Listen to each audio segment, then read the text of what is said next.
You feel what I'm saying? So I was like, let me just cut the perm off. You know, so you don't follow everything that happens inside your head. I just want to say that you got to be discernment. You got to use your discernment on the voices to listen to inside your head. So, girl, my duck ass, girl, sat in the mirror in the bathroom, girl. Well, just cut the perm off, girl, bitch. I don't know what was going on because I wasn't even smoking around that time, so I wasn't high. Girl, all I know is it went from cutting the perm off to bald head voodoo. Bitch, bald head voodoo. So I had to start off the first maybe month with a couple of wigs. Then when I grew out enough to put them in braids, I was rocking braids.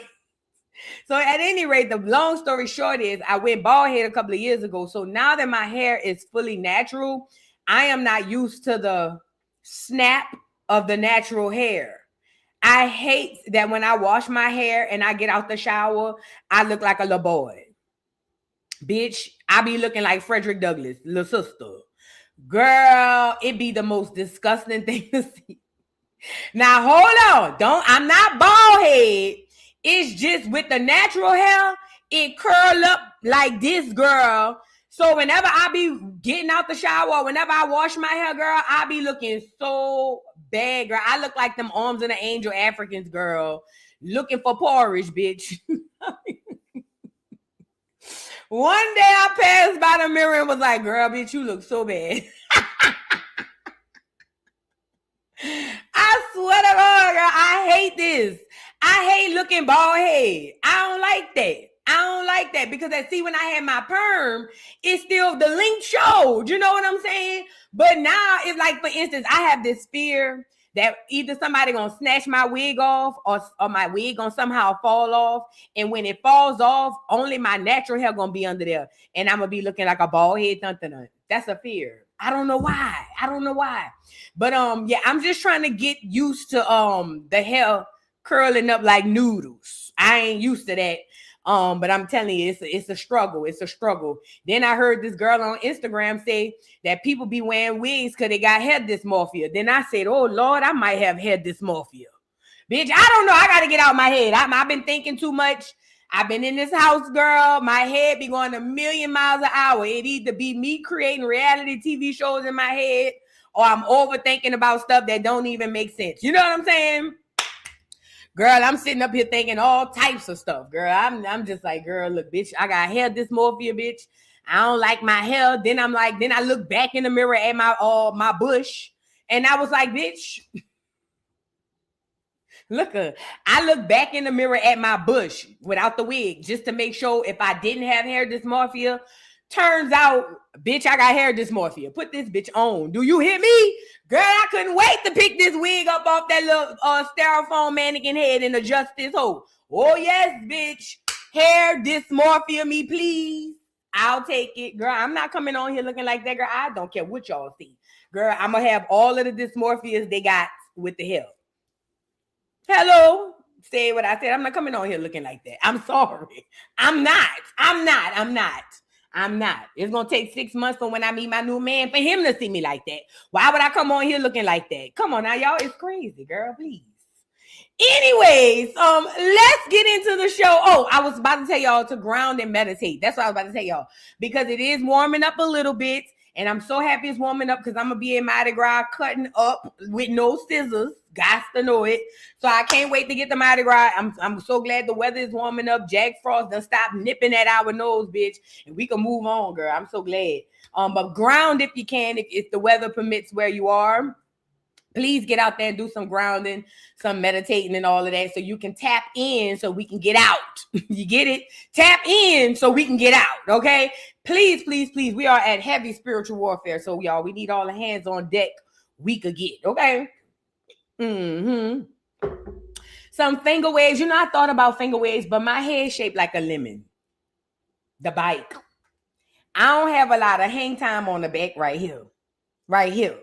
You know what I'm saying? Like it's shaped, like it looked decent in the wig, and it's a wig, and I got plaits under here. But I'm telling you, my head shaped like this, like a pie.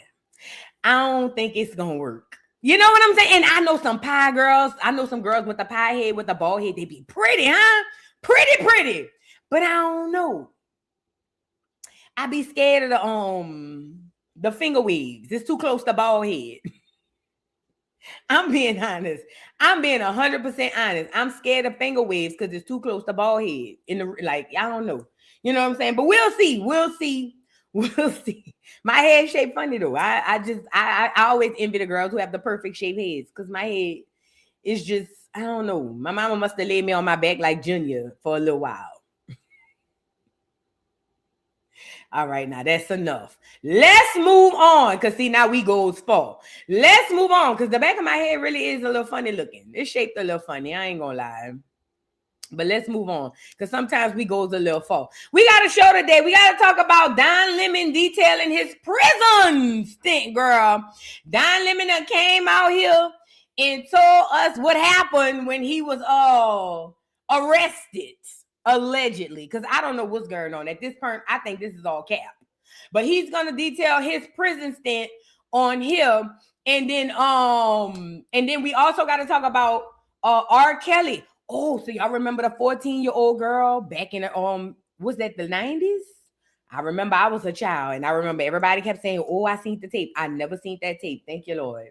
I never seen that little girl, because at one point in time, when R. Kelly was first accused of peeing on that 14-year-old girl, they were selling that on the corner on DVDs. I thank God I never seen it. It wasn't for me to see, and I'm glad. You know what I'm saying?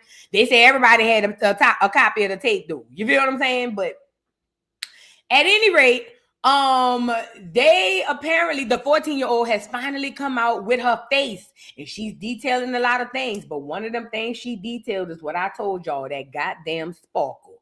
You see that sparkle?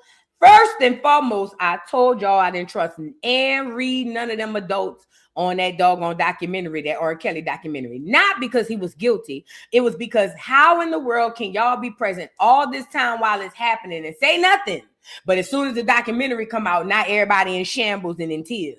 And that sparkle from the moment she got her light bulb head ass on that goddamn thing and sat up there with the fake tears about how she saw the door flew open and Aaliyah was on the bed and she saw this, that, and the third, this one tied up, this one hog tied, this one on the knees, this one falling off the balcony. She done seen it all, and then turned around and brought her 14-year-old niece to the same circus. I called it. I said what I said. I said that sparkle bitch ain't to be trusted, and she only turning on Kels because either it's beneficial or for some other reason. I called it, and that girl came out and said it. Y'all, listen, let me tell y'all something. I don't profess to know everything because I'm not perfect. Ain't none of us perfect. But when I be making, listen, I need y'all to understand. When I be making these assessments about people, it don't just be me just looking at gossip. I'll be able to look through situations. I can look at a person that I don't even know. I swear to God, it must be a gift. I can look at a person I have never met before, and you give me 5 minutes of staring at them, I can round about their life. I don't know how I can do it. I can do it, and I do it all the time when I come on here and talk about these celebrities. I do it all the time when I come on here and talk about all of this stuff. Y'all just don't catch it. So when I be saying stuff, y'all think I just be talking. Now, don't get me wrong. I don't think everything gonna come true, but I be hella positive on more than most of that shit.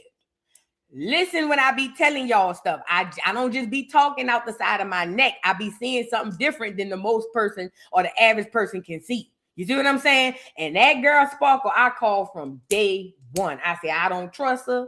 I don't trust her. And then when she said she bought the 14-year-old niece there, I said, bitch, you bought that little girl over there just for that. That's what I said. Yes, I did. That's what I said. Anyway, we're going to get into it. We got a few other things. We're going to get into, y'all come on in and get the likes up on the video because it's a lot going on. Let's get into a few honorable mentions right quick. Oh, wait, let me read a couple of super chats. I didn't know y'all was sending the super chats early.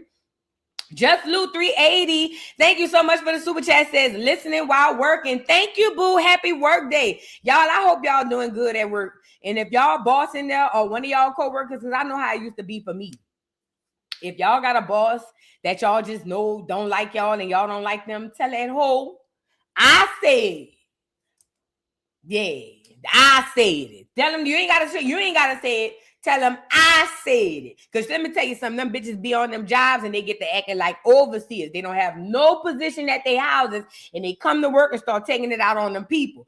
Girl, get up out them people system if you can. For all of you out there suffering on them jobs, that might be the universe tugging at your fat. Come up out of them people's systems. Come out of Babylon, girl. Come up out of there. It ain't for everybody. But for those who it is, you'll know. Miss Parker, thank you so much for the super chat. Says, Boo, today is Naomi's birthday. Drop them cakes in the chat. My baby is 7 now. Hit the like button. It's a free way to support the channel. Happy birthday, Naomi, my baby. Y'all, I got her picture on my refrigerator. Naomi, my little baby girl. It is her 7th birthday. You know we about to put the music on. Happy birthday, Naomi. Beautiful. Call me TT Vu. Gonna give you a little something. I'm gonna put a little something in your pockets. Fat. Happy birthday. I hope you have a wonderful day. And Miss Parker, let her have whatever she wants today. Y'all drop some cakes in the chat for my little niece right quick. Okay. Happy birthday, Naomi. Where is the birthday song, girl? Oh. There you go. Happy birthday. Happy birthday.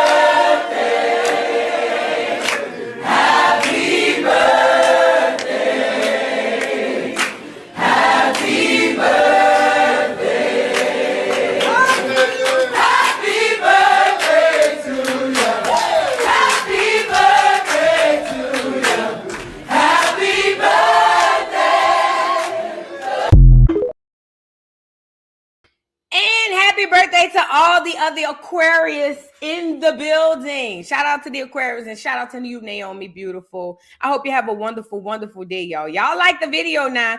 That should have been a commercial break for y'all to like the video too. Daisha, thank you so much for being a member for 9 months. Says, you are not alone, boo. Shrinkage is a real struggle, girl. Listen, I think what I'm trying to get used to is the fact that my hair is growing, but I can't see it. Talk about walking by faith and not by sight. Because, bitch, one day I ain't going to lie. I don't know if I didn't get the right shampoo because I'm still figuring out shampoos. But I ain't going to lie. One of them shampoos had my hair shrunk up so bad, girl. I didn't know what the hell happened. I thought my hair fell out. I was looking for it. I said, oh, Lord, it must have fell out. Girl, yeah, I'm struggling working on it, trying to figure it out. It's a struggle. And Daisha, thank you so much for the super chat. Says, get a silk press, boo. I already made my appointment. The week after I come back from Mardi Gras, I'm going to let the girl give me another silk press so we can see what the progress is from the last silk press I had. Well, yeah, the last one I had. We'll see what the progress is from there, y'all. Get the likes up on the video. Shout out to everybody in the building. I hope y'all are doing well. Happy Tuesday once again. Let's start here. Honorable mention. Remember I was telling y'all about your God body? I know I'm about to start working on my God body. I kept thinking about it. And I know once after Mardi Gras, because I'm about to go sin. But after I come back home from sinning for Mardi Gras, I'm going to get my life together. You know what I'm saying? And I'm going to start working out and try to eat better and whatnot. I want to see what it feels like to have my little God body. You feel what I'm saying? A lot of us don't understand what our God body is. And it is something that is tailored specifically to you. What your God body looks like different. What your God body looks to you, it looks different to someone else. Serena, whether she wants to accept it or not, was in her God body when she was training and when she was playing tennis. This is what afforded her to win so many tennis matches and to be as great as she is. Because Serena is a melanated indigenous American, as some may call her Black American or foundational Black American, what y'all understand is we are thicker women when it comes down to who we are. We just are. We're not shaped to be pencils. Some of us are, but on average, we're more curvy. We have more hips. We have more thighs. We have more arms. We have more belly. We just do because we carry and birth the world, okay? The problem is Serena done got with that clear man, done got married, and all she do is hang around clears. Her friends, her social circles, everybody is clears. And Serena done turned around and it looks to me like she done got body dysmorphia, because now she feels like her God body or her best body's type is looking like them. So I guess she done went on some sort of diet, exercise, fasting. Who knows? Maybe it's the GLP-1s that I wouldn't recommend. Whatever she went did, this is not what she believes to be her God body. And I'm telling you now, it is not. You know, I think, and I struggle with this too. I think all women struggle with it, trying to see where you fit in. Sometimes, most of the times, all of the time, it ain't for you to fit in. You supposed to look different. You see what I'm saying? Like, women or men could say what they want about Serena, but everybody admired her body. The only people who didn't admire her body were the clears. Now, in Serena's defense, she was in their arena. They were the ones creating the rules. They was the ones doing all the bullying and harassment, plus niggas too. But ultimately, she had to abide by living in that world, because if y'all, I look at things are different worlds. Tennis is a world. The YouTube is a world. TikTok is a world. The metaverse as a whole is a world. There's different worlds. Your job, that's a whole other world. From your home, that's a whole other world. So when the fact that Serena had to reside in that world of tennis, she started to kind of like adjust to their rules and their way of living. And it seems to me that this girl has lost it. First of all, she was over there bleaching, and it looked like the bleach done wore off and her skin color is coming back. But now she done lost her ass. And probably her mind. But at any rate, she thinks that this is good. I'm going to tell y'all now, and I'm only bringing this up to tell black women this. Because as a woman, I already know how it is wanting to look nice. And it ain't necessarily you want to look like the next bitch. You just want to feel like you look good, like you can compete amongst the rest. Because that's the things a lot of women won't say out loud, that we are in competition from the moment we wake up, okay? So it's a lot of us want to compete amongst the others, whether you want to compete or not. Whether you want to say it's called a compete or not. And it can tend to do this. This is part of the reason why we had that big craze with BBLs, and now it's a new craze with the face. Everybody getting new faces, and then it goes into the new craze with the teeth. I don't know what the next one gonna be. Now y'all gonna be getting fake knees and all of that. You see what I'm saying? The point I'm making is it becomes dangerous when you start chasing what you think the average is. You are you for a reason. Serena is the only person that was built like that, like stacked. And for some odd reason, wanting to be in different worlds, there it is. So I don't know. Maybe she's taking the GLP-1s that she's trying to sell y'all. And if she is, that would scare the shit out of me. Okay? Anyway, Serena girl, you look so bad. I just had all that to say that. You looked better when you was fine. Now you slim, and that clear man, when you close your eyes and die, he gonna take all your money, fat. Let's move on. Yeah, I said it out loud because it's the truth. Soon as she closed her eyes, that clear man and them half children gonna go get some more clear people, and they gonna procreate, and then they gonna wash the nigga out, and then all of them clears, they gonna look like Diana Ross churn. They gonna have an empire. Last name Williams. You gonna hear nigga, but you ain't gonna see one for miles to come. Do you hear me? I'm telling you. Mm-hmm. Girl, let's move on. Poor Serena. She looks so bad. Let's move on. Hold on. Girl, can y'all hear them dogs? I hope not. Them dogs are literally the most annoying thing. I can't wait to move. I cannot wait to move. Move me, Lord. Speak, Lord. Speak to me. What's this?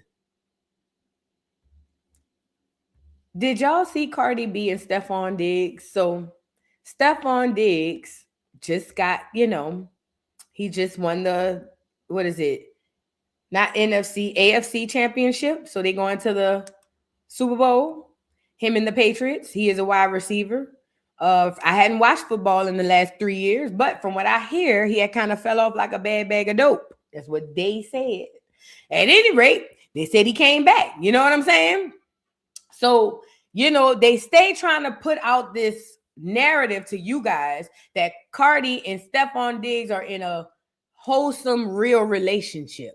And for the dummies and the illiterate online, they're going to fall for it because they live vicariously through the people that they see online. So if I want love and then my fave wants love, then of course I'd rather my fave find love, because even if I never find it, at least I can rest good knowing that the person I worship has found love, even if it's a lie.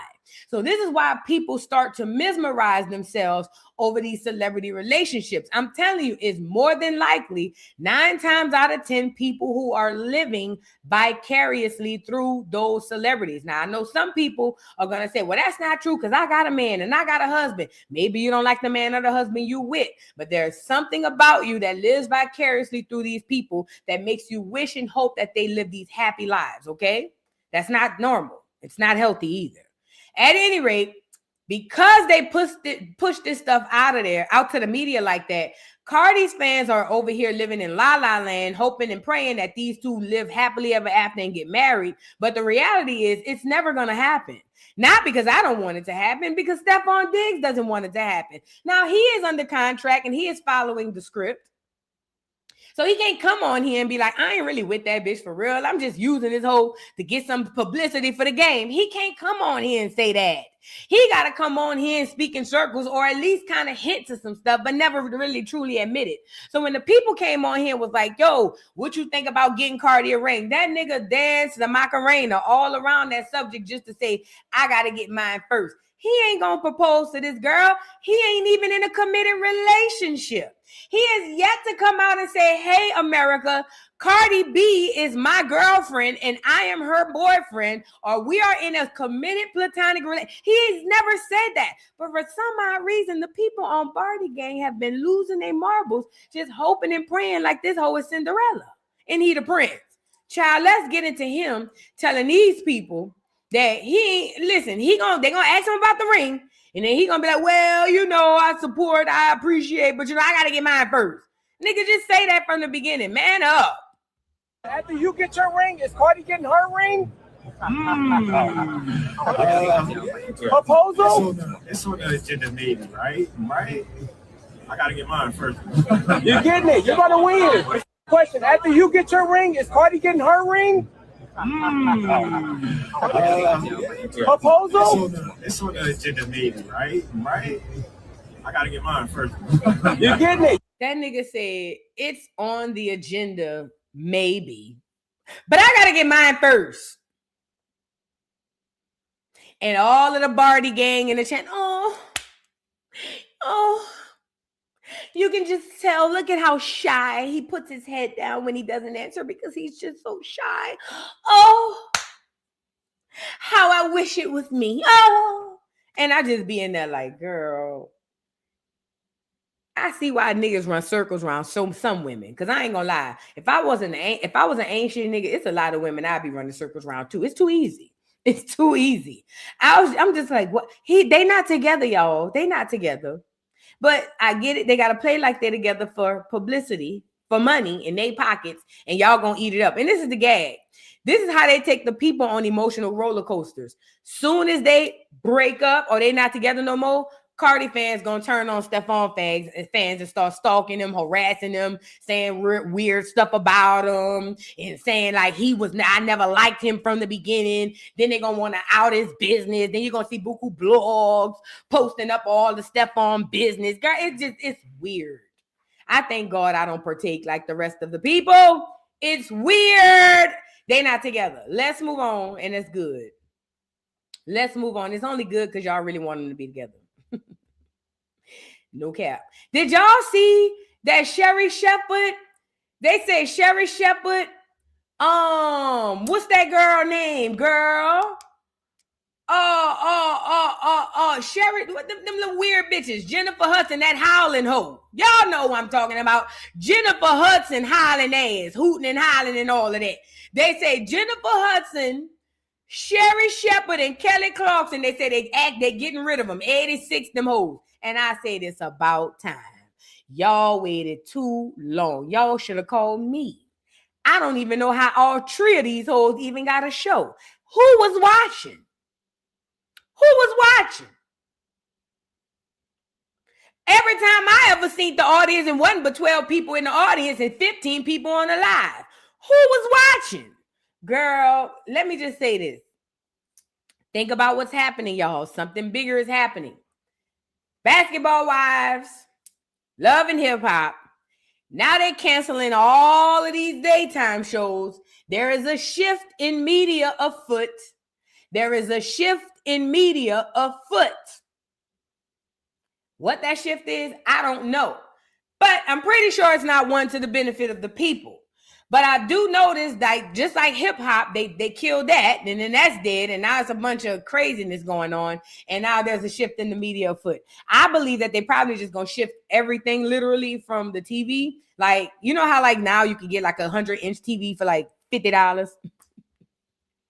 Yeah, because people not gonna buy no TVs no more. People gonna be getting rid of their TVs, and their TVs gonna be in their phones and in their glasses and whatnot.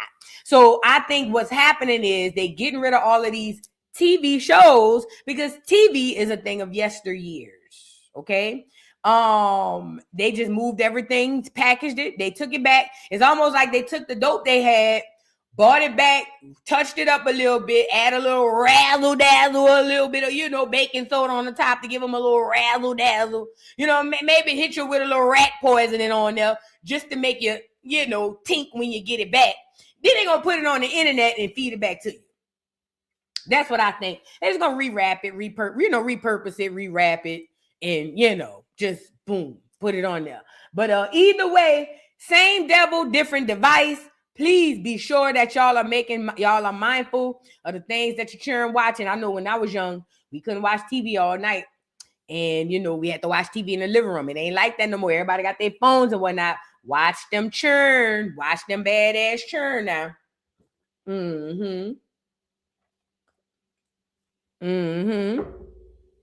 Watch them badass churn. Because they be on that internet watching all kinds of stuff. You wonder why that little boy, he know how to cuss at 4. He been cussing since he was 6 months old on YouTube. Watching me. Please, I hope not. But yeah, y'all gotta be careful out there. Ooh. Y'all remember that lady, B-Love? Hey, my B. I used to watch her when I used to be on my on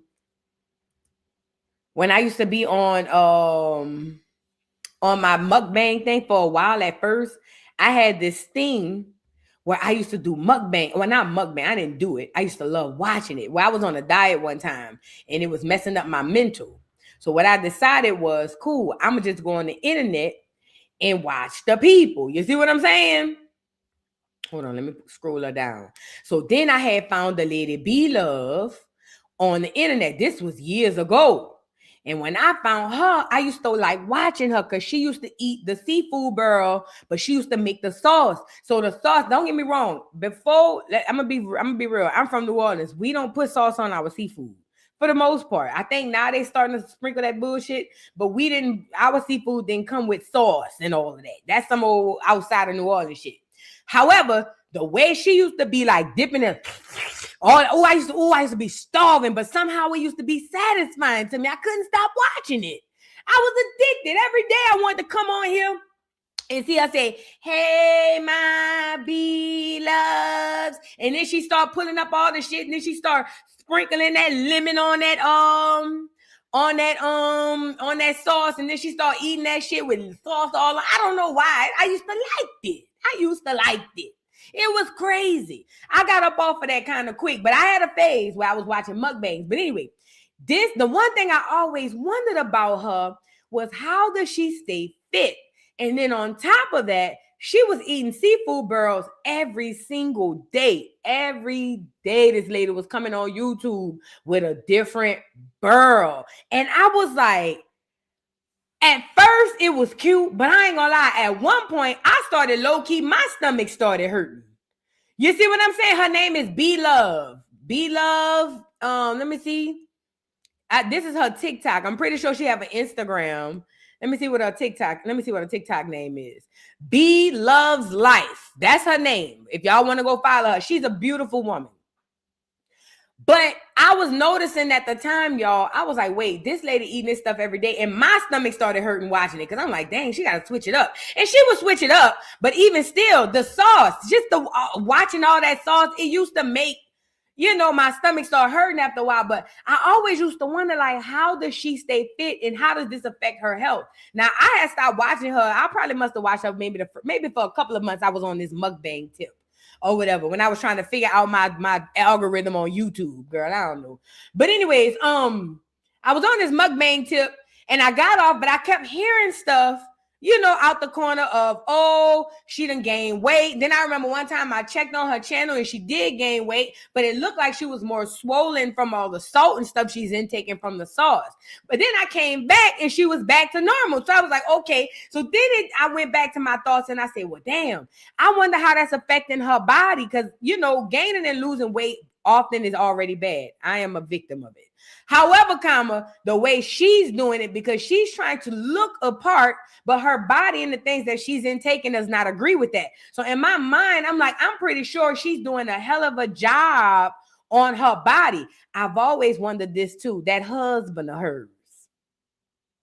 Get me up here. I need black women to hear this. I need all women to hear this, but I talk to black women because this is a Negro meeting. A lot of times your spouse will be there rooting you on to your death. Do you hear me?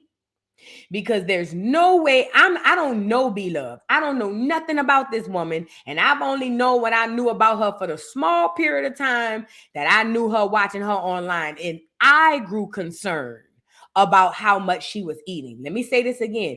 I've never met this lady in a day in my life. But there was a genuine level of concern when I saw how often she was eating those seafood boils. I never met her, but for something in me said, that's not safe. That's not healthy. I hope she's okay. But that husband of hers be right there rooting her on. Sometimes, I don't know, I haven't watched her in years, but I know at one point he was even doing some of the mukbangs with her. Now, she laid up in the hospital now. Hold on. I'm going to show y'all that. But she laid up in the hospital now, and he's healthy. See, you be done killed over. You feel what I'm saying? Croaked. And that nigga be done moved on with your empire with a new bitch. Okay? That husband of hers. I get it. Y'all be in love. My husband. I get it. I know I get it, girl. My husband. But I'm telling y'all now. That husband that's sitting up there while he healthy and she laid up in the hospital, huge red flag. Because I would have talked to my wife and said, babe, I know we want to be healthy. I know we want to be rich, babe. I know we want to do this, that, and the third, but this is not sustainable long term, babe. We got to take this mukbang and turn it into something else so you won't be killing yourself to make us rich. That's what a person who loved you would say. But that husband of hers, like I say, be egging her on. Y'all husbands and wives be y'all worst enemy. But let's get into a few of her little stories right quick so y'all can see kind of the stuff she was doing. See, she got 30 million views. B-Love didn't play, girl. I just caught on, B-Love. I see what you doing, bitch. You eating them shrimps and stuff like you sucking dick. That's why you got 30 million views. Oh, yeah. See, I looked through a new lens just now. I wasn't looking through that lens before. Maybe it dawned on me and the dawn didn't dawn. But, bitch, I done caught you, bitch. You on here sucking lobsters like you sucking. Oh, yeah. There you go. I see the play. I can't knock the hustle, though. I cannot knock the hustle. Look.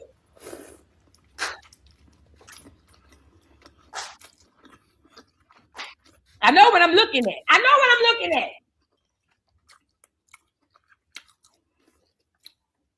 Girl, please. Come on now. Come on. Is there anything else to say?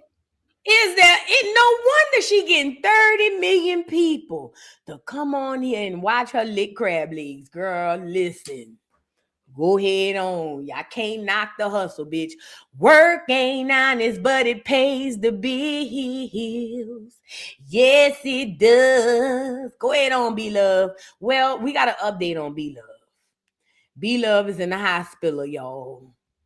They almost took her down. She said She said they had to pop me to stop me, but they didn't stop her. She said, because God got her. You see what I'm saying?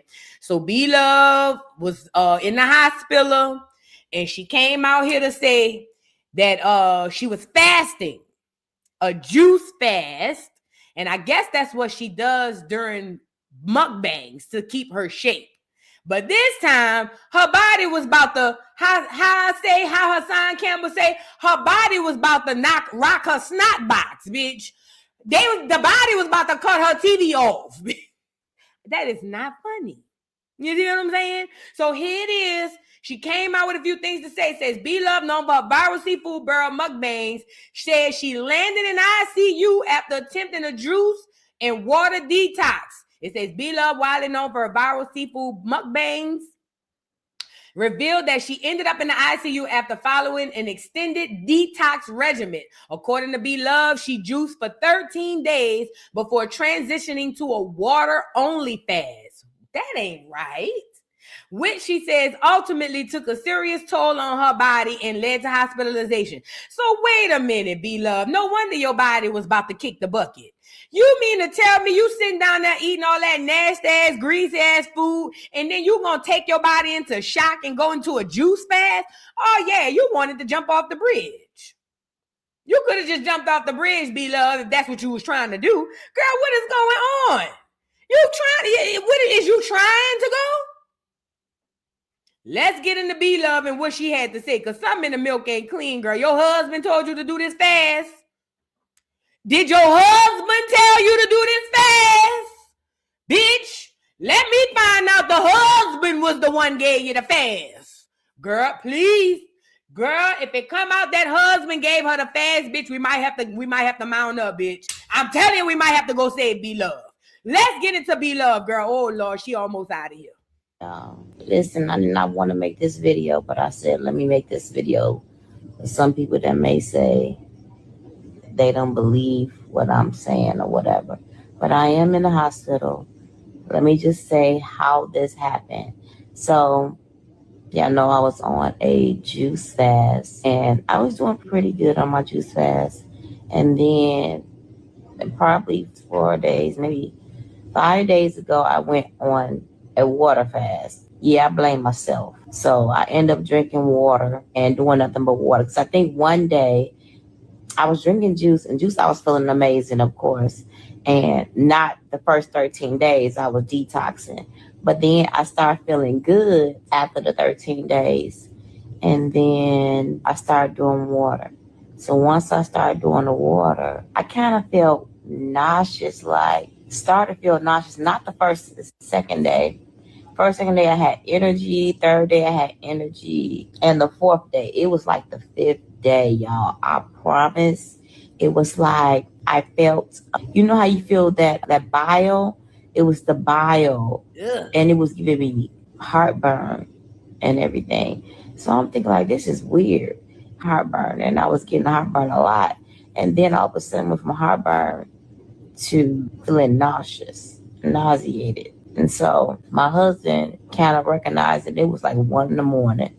He's like, baby, you okay? Because I kept on getting out the bed and I would be sitting up and stuff like that because I couldn't lay down because it was so, I was just so nauseated. And so I asked him, I said, baby, would you just make me a bath and put some Epsom salt in there because I thought that would make me feel better. So I got in the tub and I started to feel better. And I ended up standing in the tub literally all night, literally to the next morning. And I just kept on putting the hot water in my tub. And so my husband woke up. He was finna get in the shower. Well, he was in the shower. Then when he got out of the shower, he was brushing his teeth and he saw me y'all, this is so gross. Y'all want to hear it. I was in the tub and I ended up throwing up in the tub. I was like, this is crazy. I ended up throwing up in the tub. And then later on that day, my husband told me, I was like, give me some coconut water. Figure if you got me some coconut water, I'll be better. And brought me the coconut water, started throwing up that. And I was just like, you know what? I said, I'm going to have to go to the hospital. Go give me an IV. And then that's what they did. They got me doing all these IVs. Let me show y'all. They had me on everything. And y'all, listen, I did not want to make this video, but I said, let me make. So this is the thing I ask y'all. B-Love has 30 million views. She has 1.4 million followers, 20.6 million likes.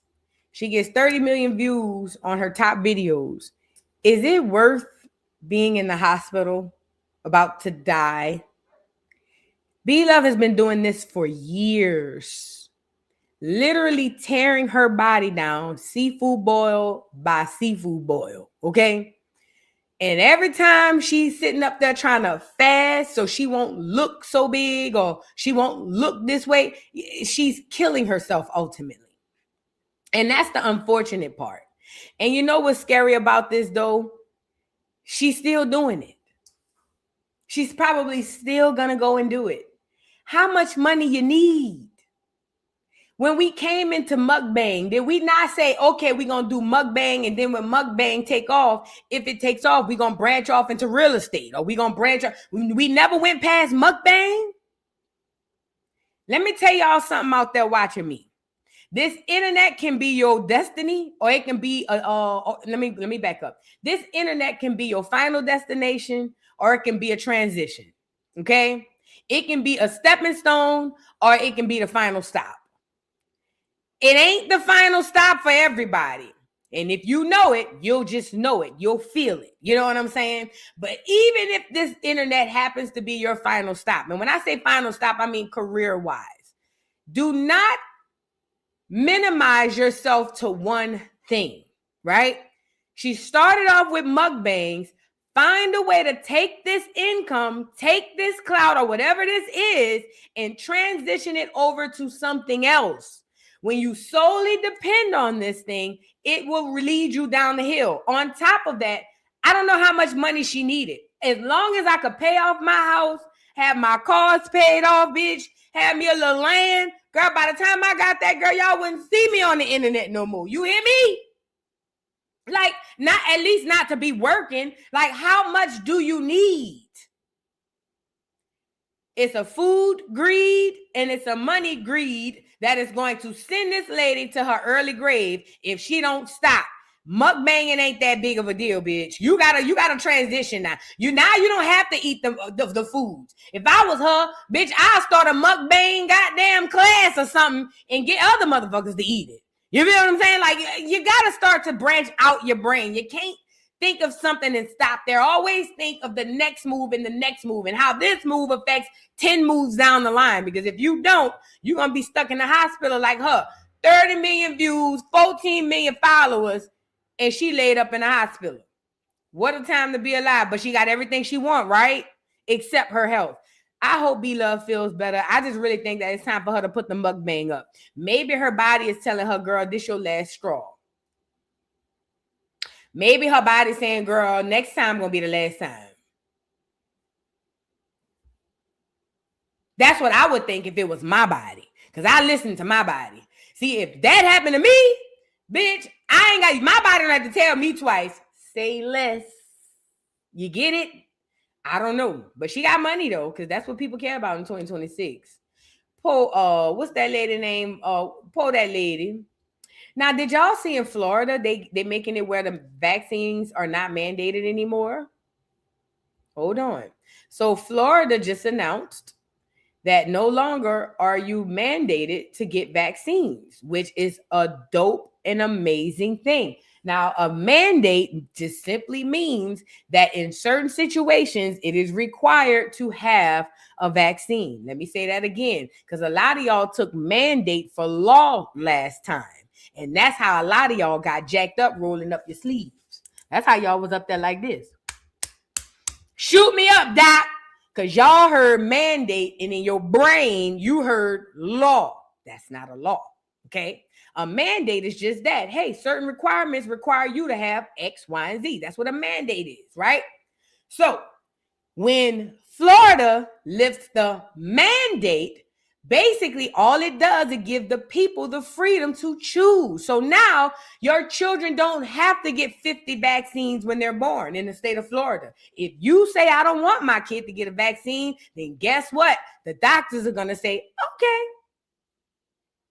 See, now, if you go to the hospitals in most states and say, I don't want my baby, you have a baby and you tell them you don't want that baby to get vaccine, they're going to try to drag you down to the ground. Okay? Oh, you don't know how this is going to affect your baby. Oh, your baby's going to need this. What about SIDS? What about cancer? What about this? What about that shit that your baby probably will never see? Quiet as it's kept, but loud as it's heard. But it's all a bunch of fear mongering. So what Florida is doing is saying no longer is it a mandate. If you want to vaccinate your child, have at it. But there's no requirements in the state of Florida that says you or your children have to be mandated. That is to be celebrated, and it should be a law of the land. Why? Because nobody should be forced to get vaccinated. I thought 2020 would have told y'all that. I thought we would have figured that out in 2020, but if somehow I can still look in these comments and see people. So what does that mean? Do they want people to just die? Y'all really think that if you don't get vaccinated, you're going to die? I really want to know that. Put a 1 in the chat if you really believe that if you don't get vaccinated, you're going to die. Because you know what's crazy?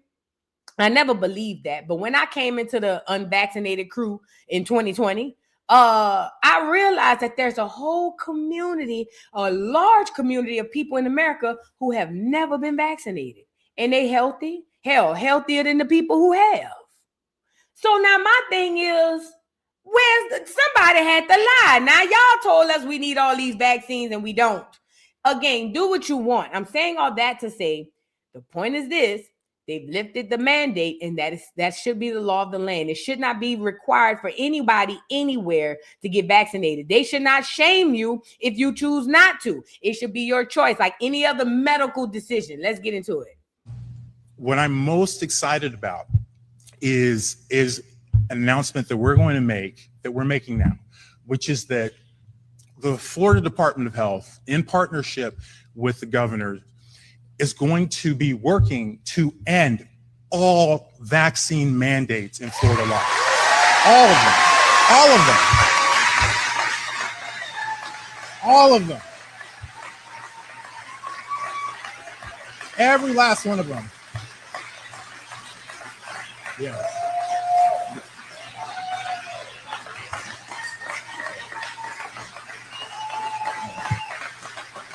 Yeah. Every last one of them. All of them.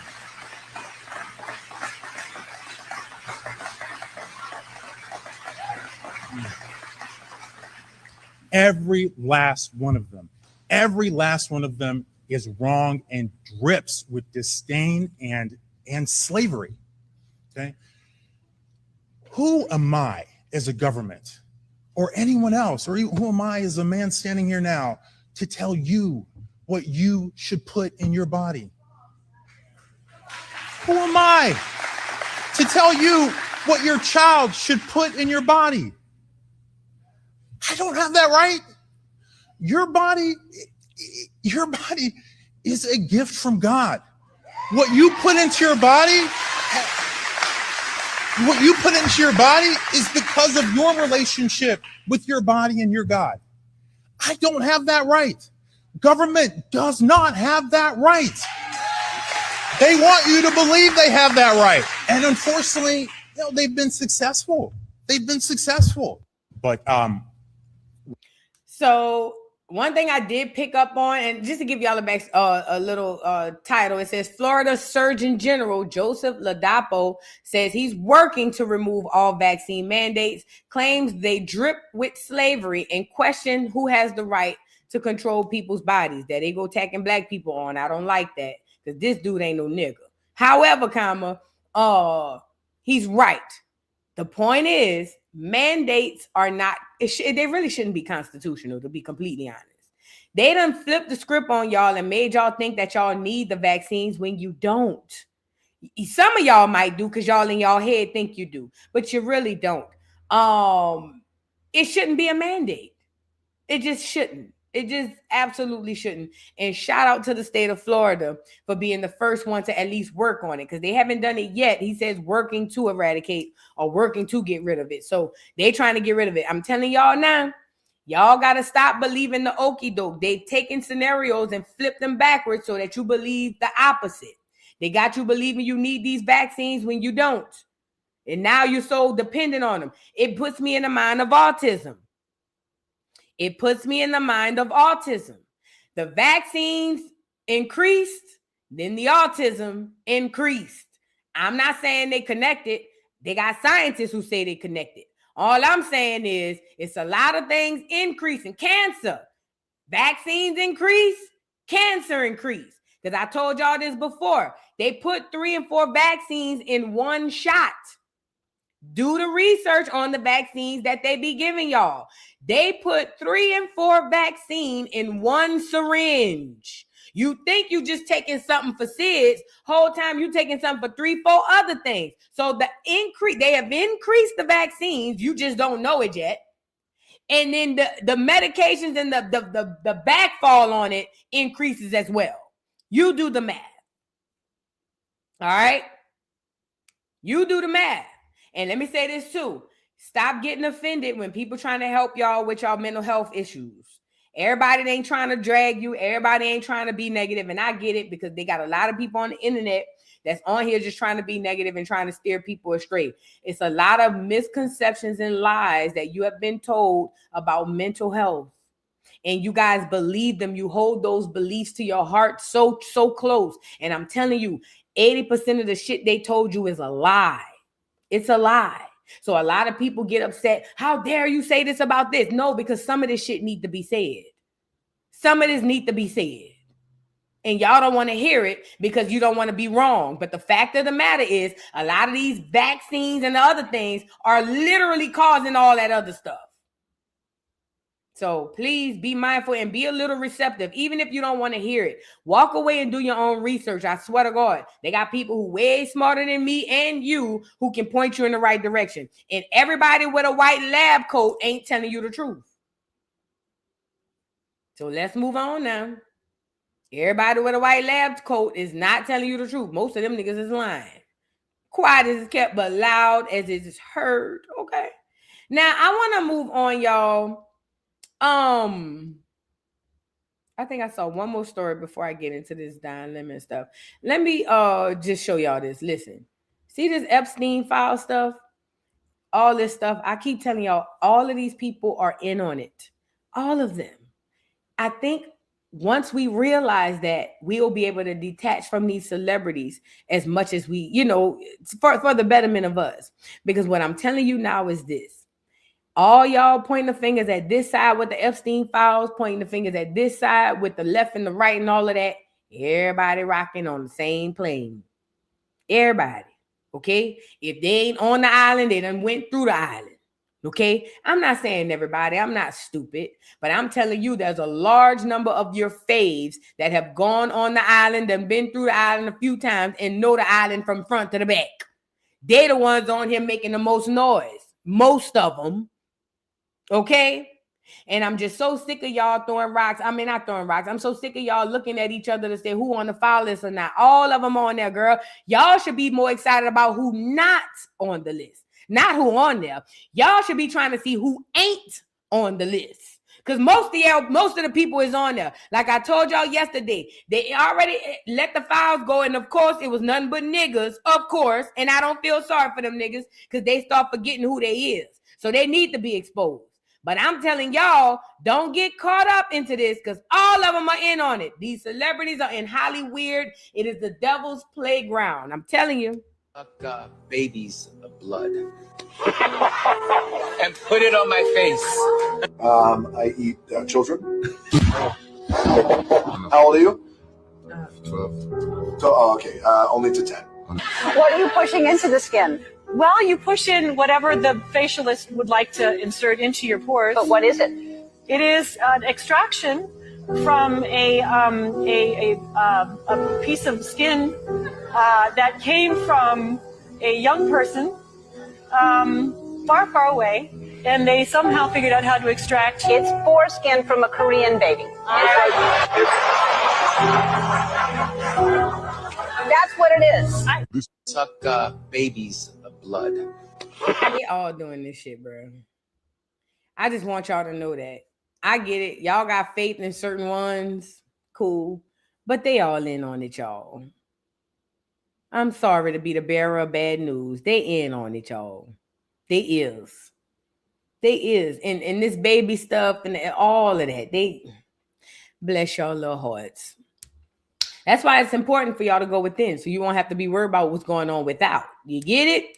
Now let's move on. I want to get into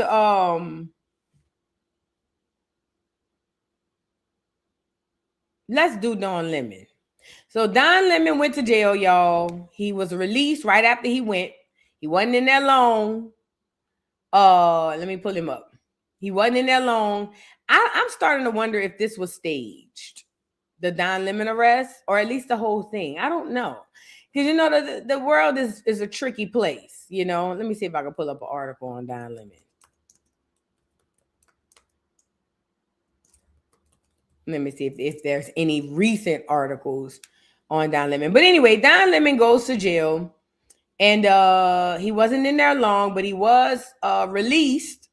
And upon his release, him and I guess the other people who went to jail with him, they were released as well. And upon release, a lot of them would do a press conferences talking about, oh, this happened, oh, that happened, da da da da da da. And then Don had went on a show, obviously, because he's a bigger reporter, and he detailed a little bit about what happened while he was in jail. Now I'm gonna be honest, he wasn't in there long enough to have no details. You know what I'm saying? Like, according to this, it says Don Lemon was arrested in Los Angeles, on January 30th, 2026, following his involvement in a protest at City's Church in St. Paul, Minnesota on January 18th. The protest was aimed at a pastor who was associated with the U.S. Immigration and Customs Enforcement. It says Lemon was taken into custody by federal agents and later appeared in court, where he was released on his own recognizance without having to post bail. So he was released without a bail. So was he really arrested? Like, I have so many questions. It says Don Lemon details the moment federal officers arrested him.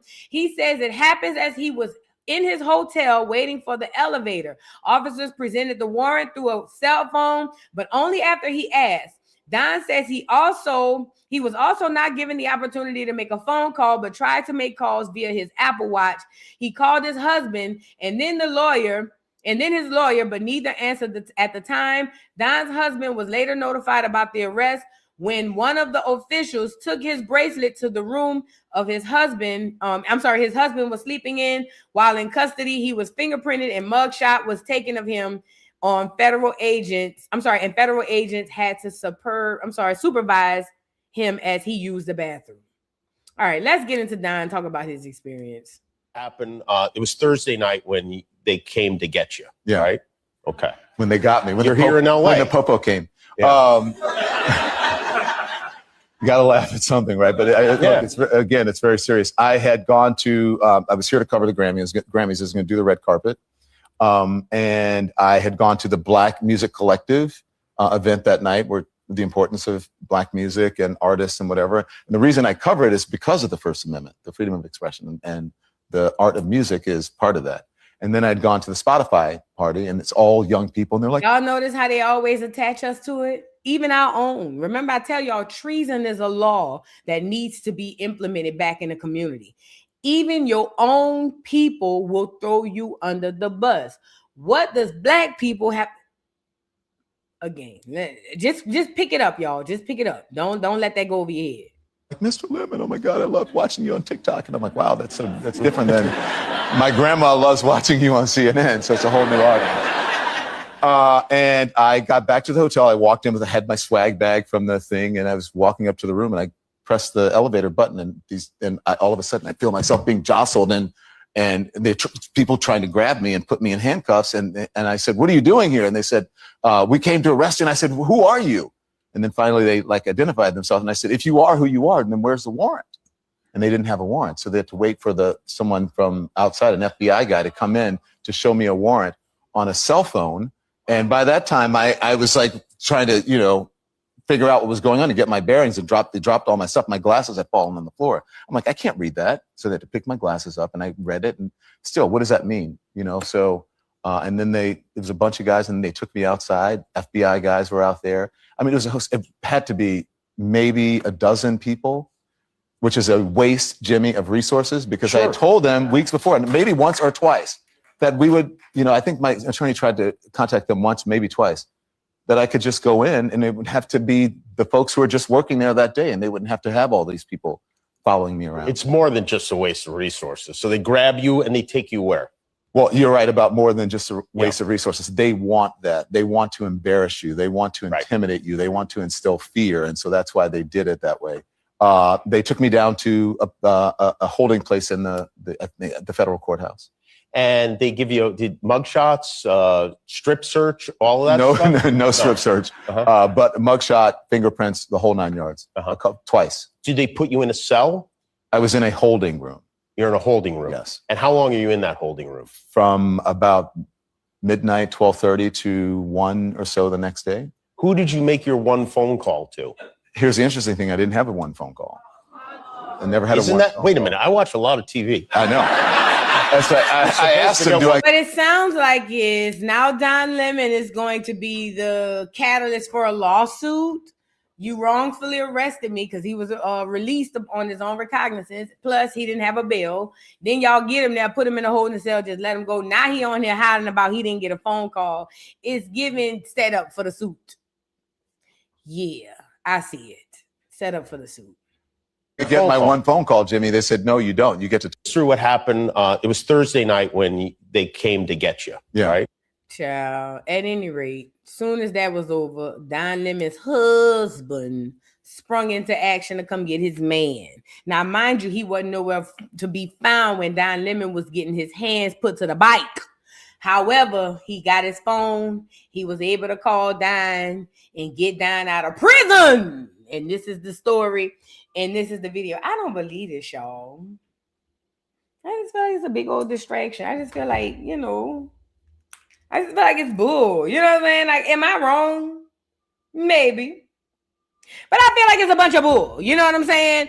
And Don Lemon going to jail. He's not Tupac. He don't get no street cred.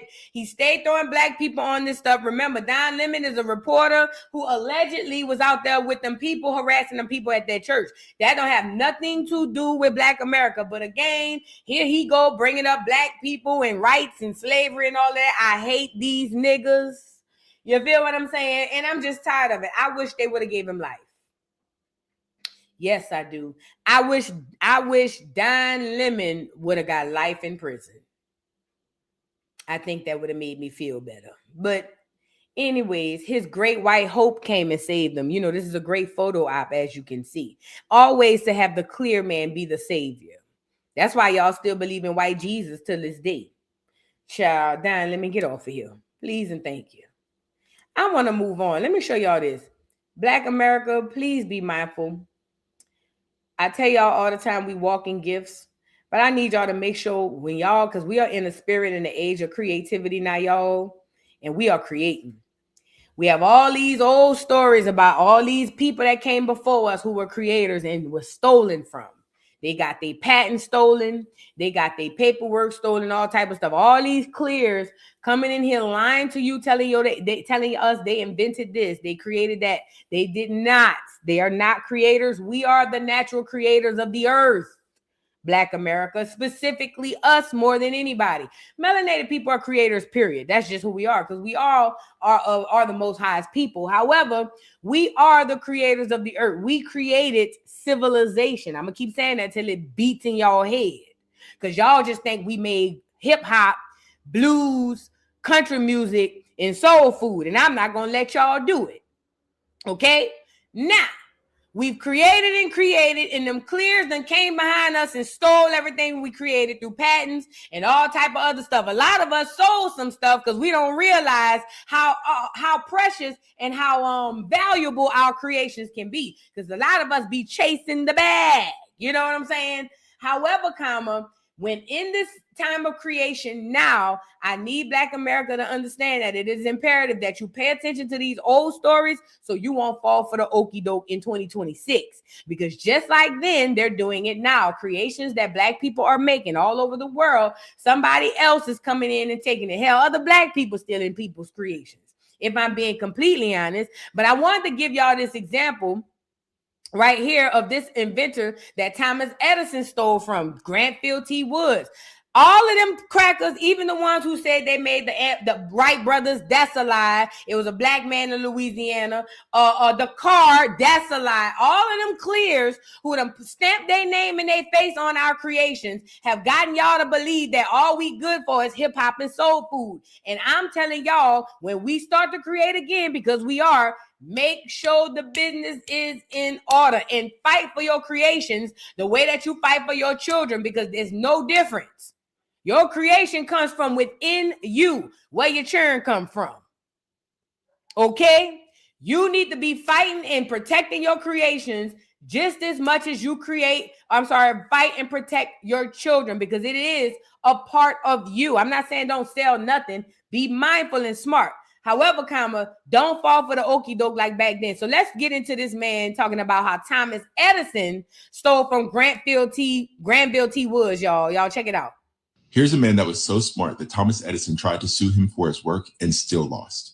And even then, some people still refer to him as the Black Edison, which is actually disrespectful to his legacy. And let me tell you why. Granville Woods was born in 1856 in Columbus, Ohio. He had a limited education, but he was determined to master mechanical and electrical engineering. He worked in machine shops and had various industrial jobs. He also honed his craft through night classes. I don't mean to pause this, brother, but I do want to say this. Whenever they tell old stories about our ancestors, they always say, oh, they had very little education. But then they talk about how successful they were, because the people back then knew that education and success did not always go hand in hand. As a matter of fact, the most successful people are not educated. They knew that. When they came to them talking about going to these schools for this, that, and the third, it was like, yeah, if we get time. But if not, it's cool. You got grandparents and ancestors who didn't know how to read, but built whole towns. Make it make sense. Now they got us all jacked up, feeling like if we don't get all these degrees, we're not going to be successful, when people with the degrees are the poorest. Don't fall for the okie doke. Don't let them, and don't fall for it when you listening to stories about people that came before you. Education don't equal success. And self-study. This eventually led to him holding over 50 patents during his lifetime. One of his most profound inventions was a synchronous multiplex railway telegraph. He obtained a patent in 1887. This allowed trains to communicate with other trains and their stations. It reduced collisions and significantly enhanced rail safety. Thomas Edison was not only impressed, but tried to take this invention as his own. He took Woods to court and lost because Woods was just that smart. Woods kept his patent and his invention, a feat that was rare for a Black man during this time. Edison then gave Woods an offer to join his company, which Woods declined. Woods went on to make numerous impactful contributions to technology and transportation. He made an improved telephone transmitter, which he sold to Alexander Graham Bell's company. He developed the trawler, which allowed streetcars to pull electricity from overhead wires, thus leading to these streetcars being renamed trolleys. He developed a power pickup that laid the foundation for the third rail system and received patents for an improved air brake system. He was subject to racial discrimination, which minimized his ability to secure funding. It also minimized his due recognition. He persevered nonetheless and changed the landscape of technology and transportation forever. He was not the Black Edison. He was the Granville T. Woods. And let me say this in this brother's defense. The railroad system created by Black America, built by Black America. Did people come in later and add little screws and missing nuts and bolts? Yeah. But the railroad system was built and created by Black America. Transportation, period, was built and created by Black America. Okay? I need y'all to really understand, and understand what I'm trying to tell y'all. They keep rewriting the history in front of us. We saw Shabuzi the other day tell us, immigrants created the country. Don't listen to that. Do your genealogy and learn your history, and you'll know everything comes from us, not them. I want to give you another one. We in Black History Month before we move on to R. Kelly. William McDonald, the first black man, or the first man to become a black millionaire against all odds in Texas. This is the last one. William McDonald, the first black millionaire in Texas. McDonald was 40 when he moved to Fort Worth's Terrell Heights neighborhood. He built a 3-story house that looked exactly like the home of Nathan Forrest, the man who owned McDonald's father before the emancipation. He deliberately designed a replica of Mr. Forrest's home for his home. And that was so wonderfully sarcastic. Then he began building up the Black Business District.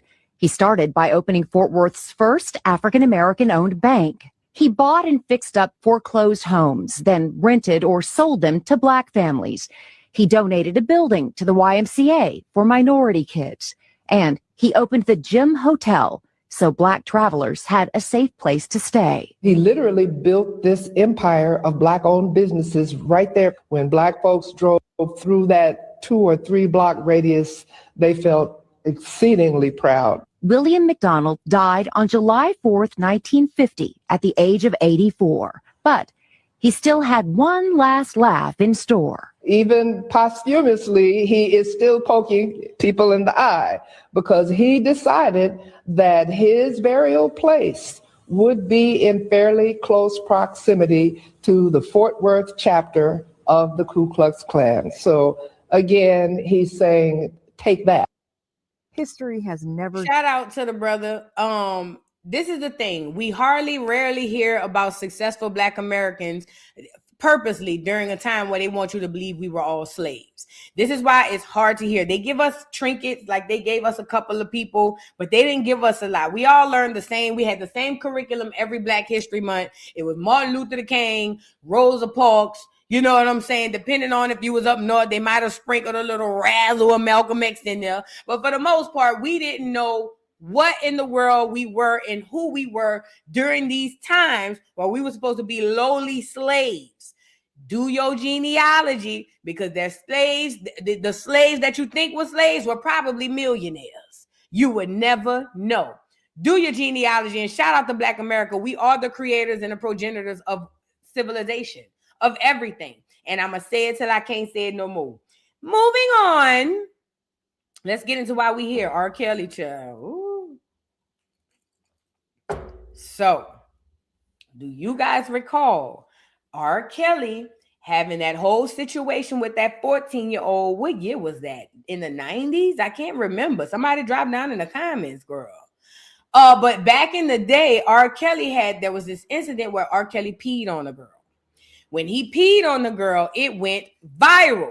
Well, it wasn't viral because we didn't have the internet, but I guess it went viral in the streets, I guess, because we didn't have the internet back then. Everybody and their mama knew about this tape with R. Kelly and the girl. Now, mind you, this is coming off the heels of us finding out the rumors about him being married and with Aaliyah.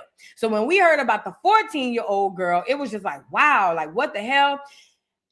Honestly speaking, the time during that era, men his age, unfortunately, were sleeping with young girls. I am not saying that it was okay. I'm just telling you what was happening. Don't fight me, bitch. Go back and fight 95 and 96 or the 99 and the 2000s. I'm just telling you what happened. So a part of it was weird because he was R. Kelly, the singer. But a part of it, a lot of the people back then was just like, because a lot of young girls were dealing with older guys. It was a thing and everybody knew and nobody was mad about it. It was actually cool that the 14-year-old cousin got a 25-year-old boyfriend. He could come pick us up from school. That's how it was. Okay? So it just is what it is. People get on the internet and be wanting to act like it was different when it wasn't. Y'all know what it was.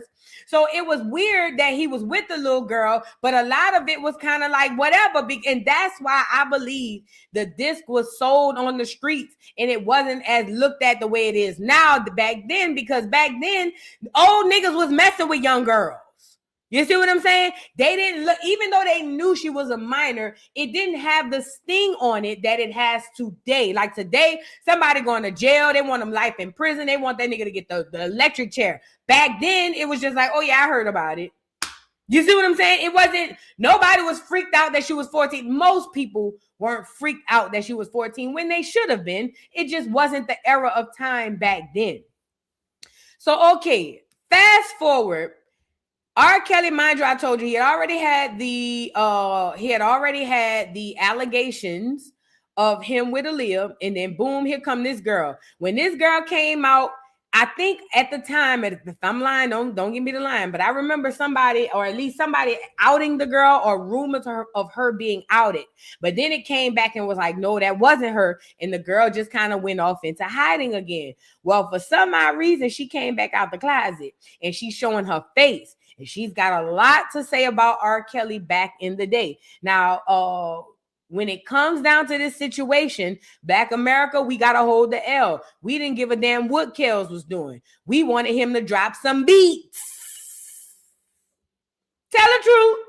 We didn't give a damn what that nigga had going on. We just wanted that nigga to drop some beats, okay? So with that being said, we was too busy looking for the music and ignoring what could have been going on in his private life. Now, I'm going to be honest. I saw the documentary, the Surviving R. Kelly documentary, and I did not like it. I was able to see through it from the gate.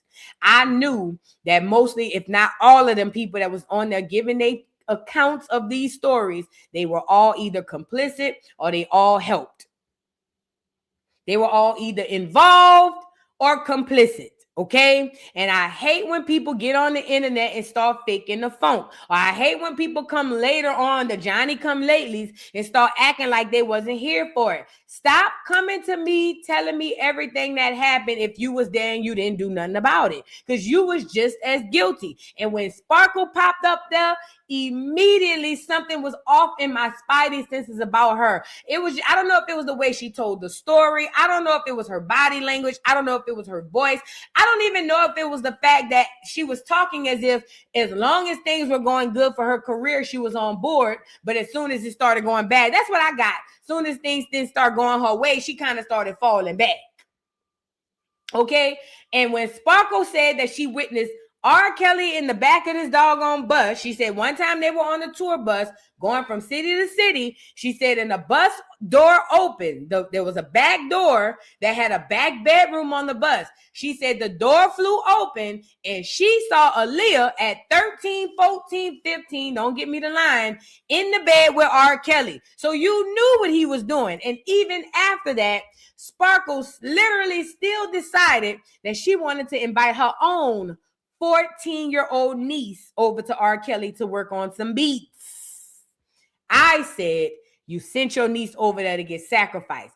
That's what I said the day I saw the documentary. You literally sacrificed your niece to that nigga.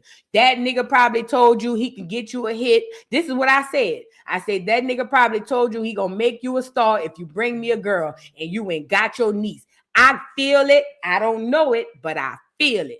Sparkle ain't to be trusted. And let me tell y'all this too. Y'all think because people be y'all blood and y'all family, they have y'all best interests at heart. Them be the first people to turn against you. Do you hear me? Because there's no way Sparkle can explain to me after knowing what you know you done seen him do with Aaliyah, why would you even think to bring your niece in that man's presence? Unless you wanted her to get the same fate you saw 14, 15-year-old Aaliyah get. That's the only other thing. You cannot make me believe that there were good intentions on her going to get her 14-year-old niece to go meet R. Kelly, and you know how he liked them little girls. But because around the time, people couldn't see past R. Kelly just being a monster, and he is. But what I was trying to get y'all to see is he's not the only monster. All of the supporting cast are monsters as well. That's what I was trying to get y'all to see. But we're going to get into a little bit of her niece, the 14-year-old who was urinated on, who went into hiding and came back. Why she's coming out now, I don't know, and it ain't for me to ask, but I ain't going to lie. It popped in my head like, but girl, what done happened? What's going on now? So it says, more than 2 decades after a tape, the world went viral. It says the girl at the center of it is finally reclaiming her voice. Rashana Lanford, and she put her name out there. Oh, Rashana Landfair, the woman the public once only knew as Jane Doe in the R. Kelly child pornography case, is done being silent. In her upcoming memoir, Who's Watching Shorty, Landfair steps out of the shadows and into her truth, breaking down how she was groomed, abused, and then discarded by a system that treated her trauma like a punchline. Ooh, I want to read that. That sounds like some coldest winter ever type shit. In a sit-down with CBS journalist Jerica Duncan, Landfair revisits the moment that changed her life forever. She recalls how Robert Kelly, known to the world as R. Kelly, told her that one of the tapes he recorded of them was circulating in Chicago and spreading nationwide. Quote, I was empty, she recalls, of hearing Kelly's admission. She says, I was very hollow inside. I was very confused, didn't know what to expect, and I was embarrassed, y'all. Let's get into this girl, Lashana Landfair, who was once the Jane Doe. Oh, she was 13 when all of this popped, y'all. Get the likes up.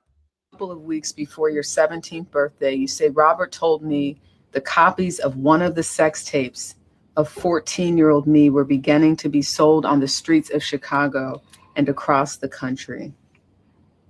Your reaction to that when you think about hearing those words from R. Kelly, that this tape is out there and you were 14 years old?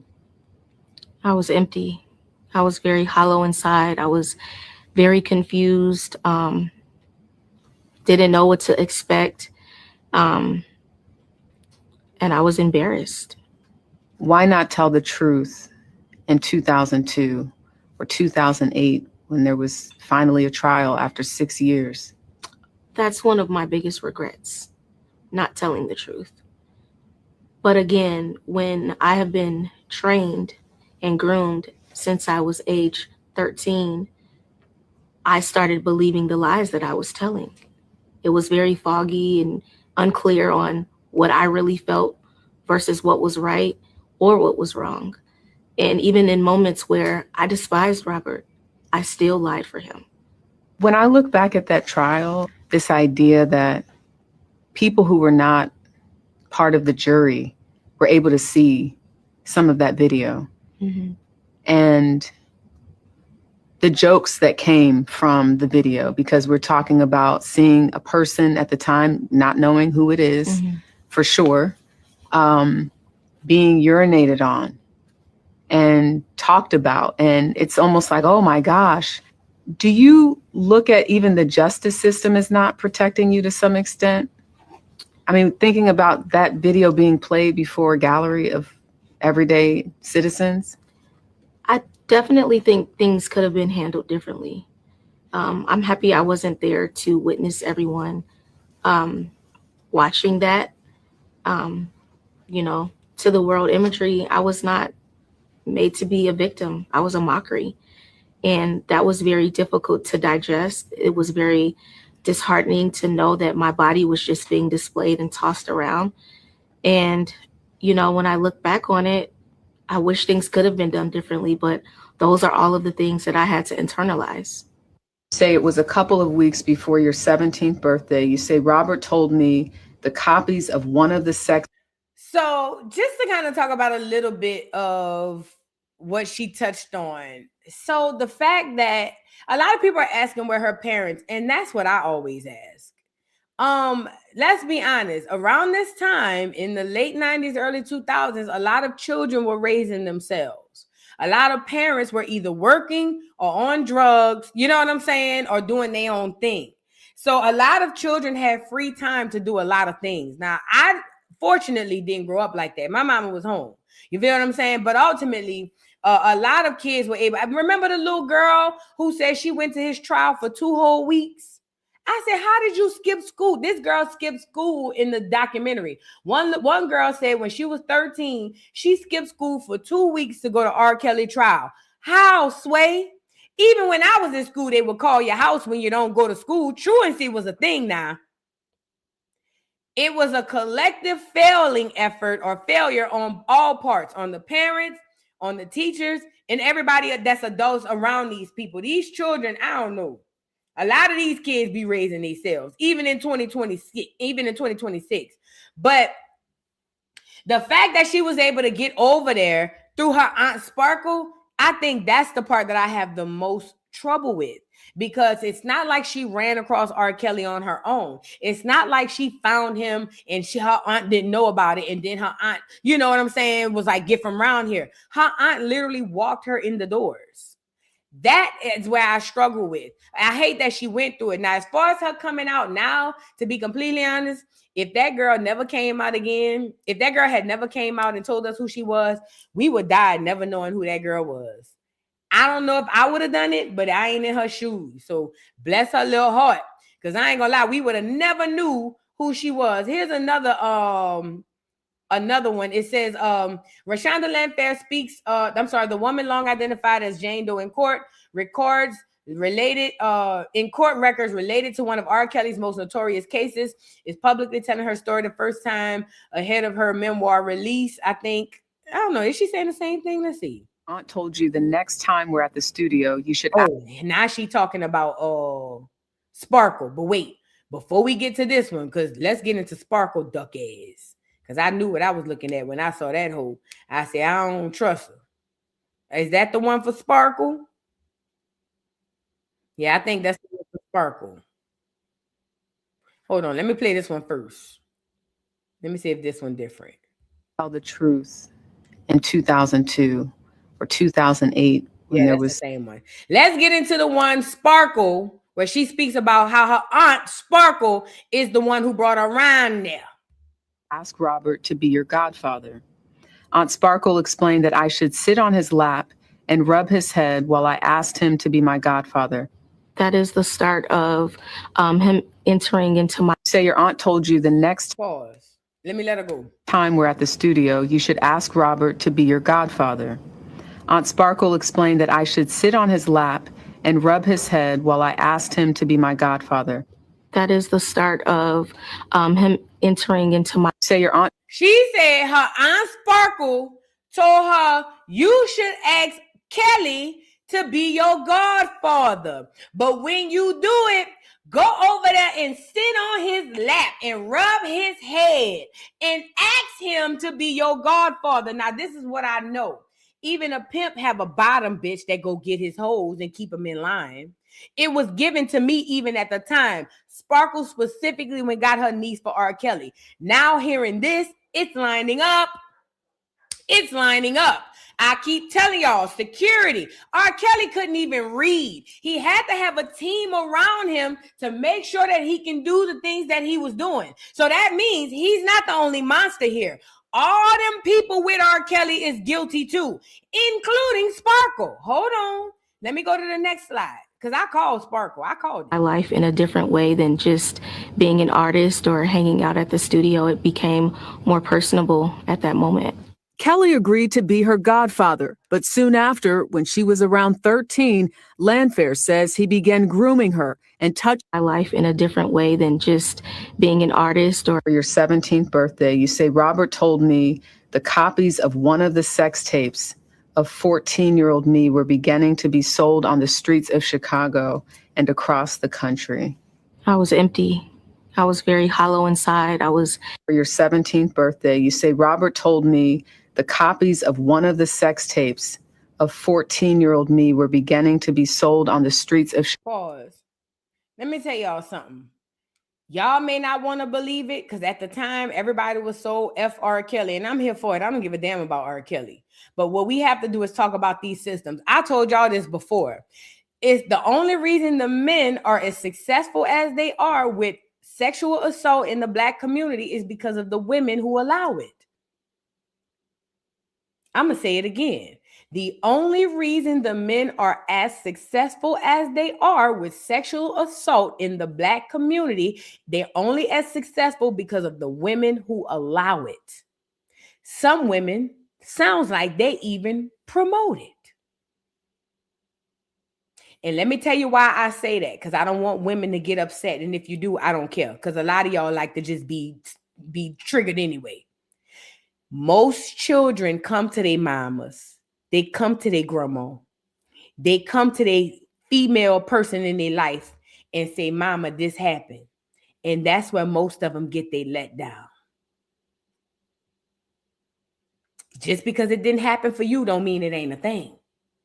Most children who are abused go to a woman and say, hey, this happened. And it's the very woman who tear down that child. So please, get out your feelings and get in the facts. Get out your feelings and get in the facts. The niggas wouldn't be, if the women decided today sexual assault will not happen in the community, the niggas won't be able to do it.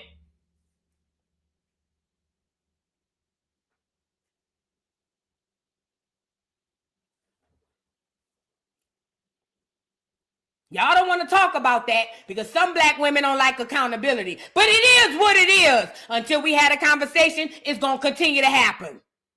This is why sparkles can exist and people, I don't know. Well, maybe she was fast. It's y'all.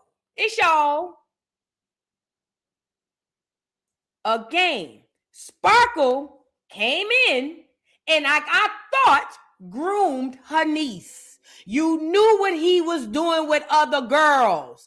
Sparkle was the single point of failure between her niece and Robert Kelly. If Sparkle decided in that moment that her niece would never see Robert, guess what? She would have never seen them. It was Sparkle who went and got her niece. It was when Sparkle who went and brought her back over there. Sparkle words, not mine. Sparkle words, not mine. Again, I'm not taking all the blame off of these predator-ass men. These niggas are sick and they need their penis cut off. If I was in charge, every man who sexually assaulted a woman would literally be castrated in front of the world. It would be live streamed for everybody to see, blood squirting and everything. And we would let him bleed out just enough to right before he died, then we save him. Every time. That's just if I was in charge. So I'm not taking no vices off of these predator-ass niggas. What I'm talking to you about is the system that makes it work. There's two that helps this thing to go. That's what I'm talking about. And that's the conversation we need to have. Because if we continue to act like that doesn't happen, Sparkles continue to go get nieces and bring them to the Robert Kellys. You get it? Women assault children too. You know? And I feel like in 2026, in the age of truth, we got to have these conversations. There's no reason Sparkle should have went got her niece and brought her back to that man. Matter of fact, let me see if I can I thought I was trying to pull it up. Let me see if I can find that interview when Sparkle came on here and told us, it might be on TikTok. Sparkle came and told us that she went and got her niece and brought her niece over there. She wrong.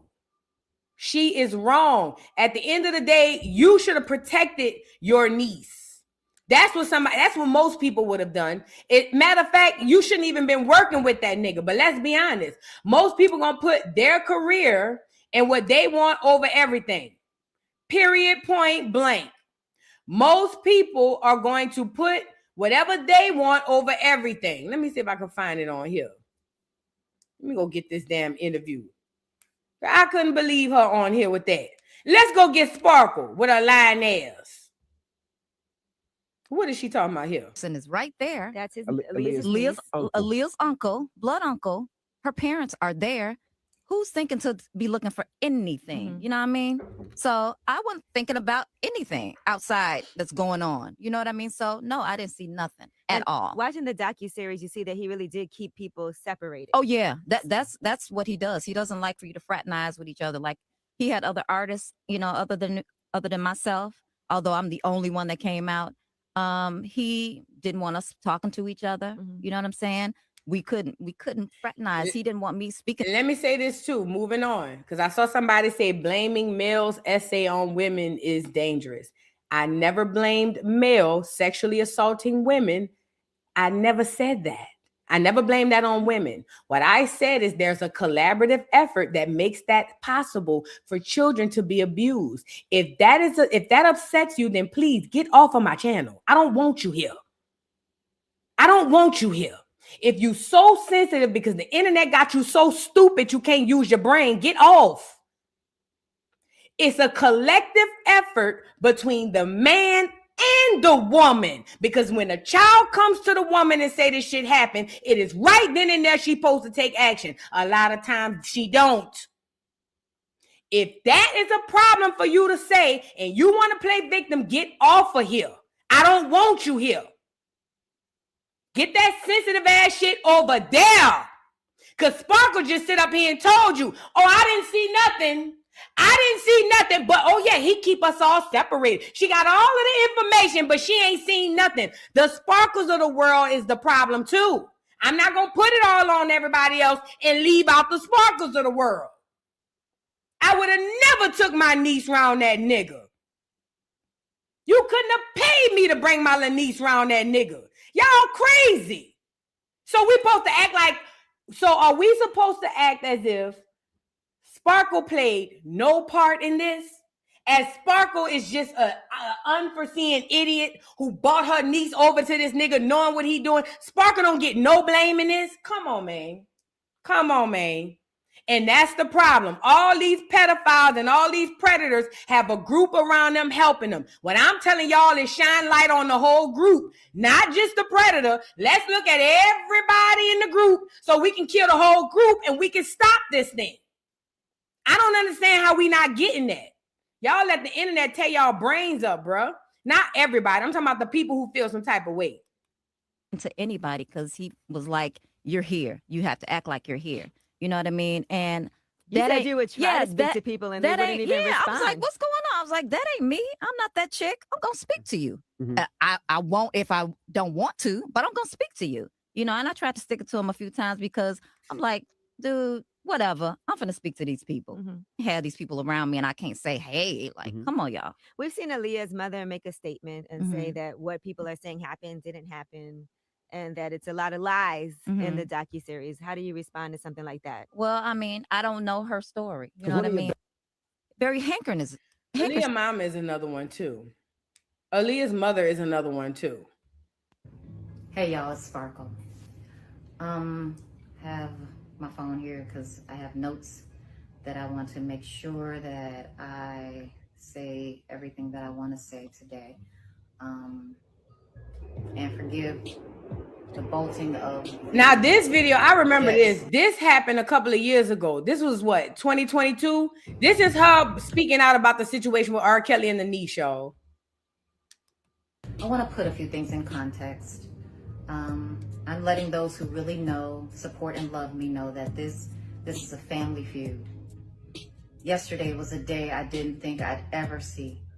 Nevertheless, at this point, I'm pretty much prepared for anything. After I learned my niece was cooperating with the investigators, I prayed and I thanked God. Also, I did some thinking, as I often do, throughout this whole process. Asked myself, if I were them, what could be said that legitimately make this make sense and spare them from crazy? My answer is nothing. Knowing that there's no right answer to explain their ongoing actions and years of support for Robert once learning about that tape. The clear plan is to try to take me down because I've been so vocal. I knew that there was some anger and resentment because of my stance, which is why I'm like, okay, they're going to handle it their way, and I'm going to handle it my way. And I was thinking, one day, my niece will be older and we'll have a real heart-to-heart conversation. And there's no expiration on this concept, but I'm very clear that day ain't close. I know us speaking privately and candidly to her, it looks like betrayal of her mother.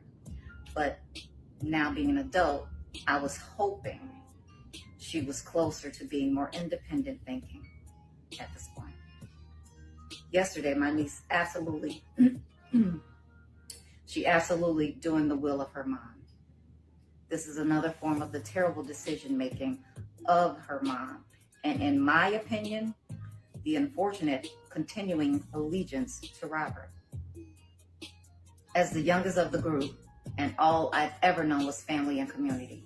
So I operated from that space from the beginning of my career by bringing them in to show them that it was not just about me, but about us getting this record deal that I was about to get. We were a gospel group just years prior, so me thinking about them for them was partly programmed in me, all I knew. Again, because Robert was giving the opportunity to have his own imprint record label, I introduced my sister, my brother-in-law, and my niece to Robert. And that's where I have the problem. This girl on Surviving R. Kelly detailed all type of stuff she witnessed from R. Kelly, all type of stuff, sexual stuff with kids, and then you still turned around and brought your sister, your brother, and you wasn't getting your sister and your brother no deal. Stop it. Don't act like you bought all three of them there because all three of them had a vested interest in meeting R. Kelly. You bought the mama and daddy there for the niece. Come on, man. Come on, man. It ain't like your sister or your brother-in-law was trying to get a deal with R. Kelly. The only person that had interest around this man is the niece. And now we seen the niece come on here and say, Sparkle told her, when you see him, ask him to be your godfather, but sit on his lap, rub his head. She already was grooming the girl to know what to do when she get to R. Kelly. And think about it. If you her mama or her daddy and her auntie there, you're like, oh, you can stay with your auntie. Most people would, because that's my sister. She gonna look out for my child. Whole time your sister walking your child into slaughter. Like, no. You can't that you can't apologize enough for no shit like that. You know what you was doing. RC Studios in 97 in hopes of landing my niece a career as an artist in this industry. See, she said she brought out her niece in there in 97 in hopes to getting her niece a deal. My brother-in-law and my niece to Robert at CRC Studios in 97 in hopes of landing my niece a career as an artist in this industry. Not a concert, as she testified. I didn't stop there. I asked Robert to check out my brother-in-law, who played the guitar, and other family members in hopes he'd assist them with their musical careers as well. I'm saying this again. I'm saying this again to say not all that you heard yesterday from my niece is true. I don't want to hinder this legal process, I don't, but to testify that I had my niece sit on Robert's lap and rub his head and have her ask him to be her godfather is an absolute fucking lie. You all cannot imagine the hurt that comes from pain caused by the people that you live and are willing to die for. Another lie. Robert and I were never in a romantic relationship. Never. To show you sabotage is a highly priority within them. If Robert and I were in a romantic relationship, you and your mom was cool allowing you to start a relationship with him? Again. Oh, go back. Hold up.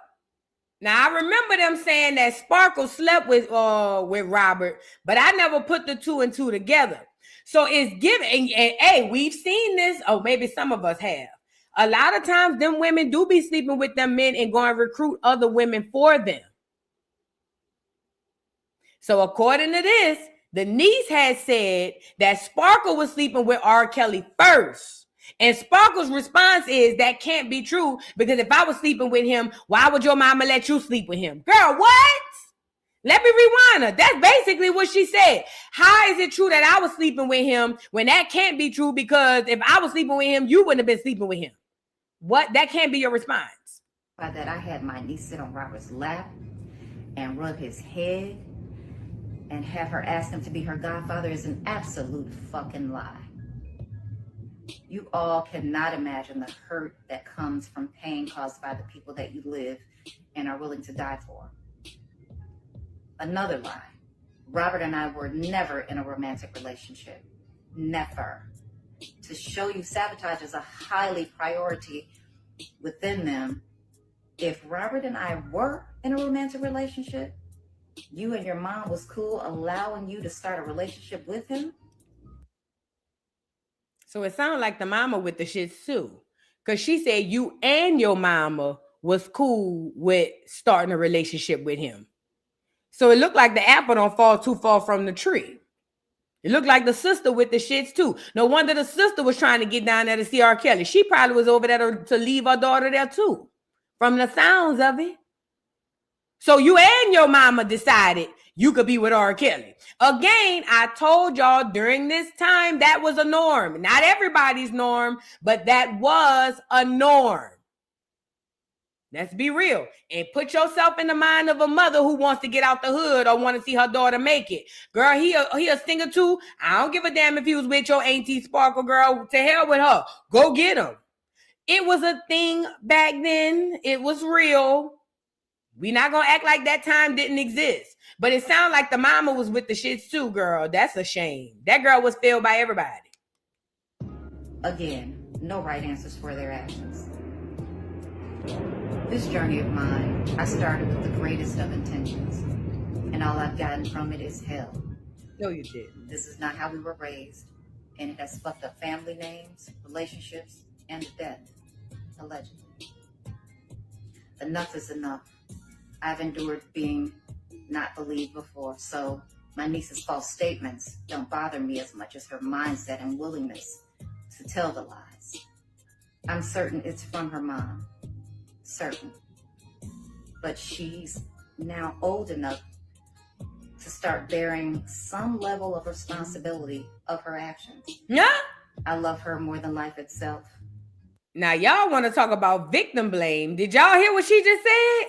She said the niece is old enough to take responsibility for her actions, for some of her actions. Hold on. Tell the lies. I'm certain it's from her mom. Certain. But she's now old enough to start bearing some level of responsibility of her actions. I love her more than life itself.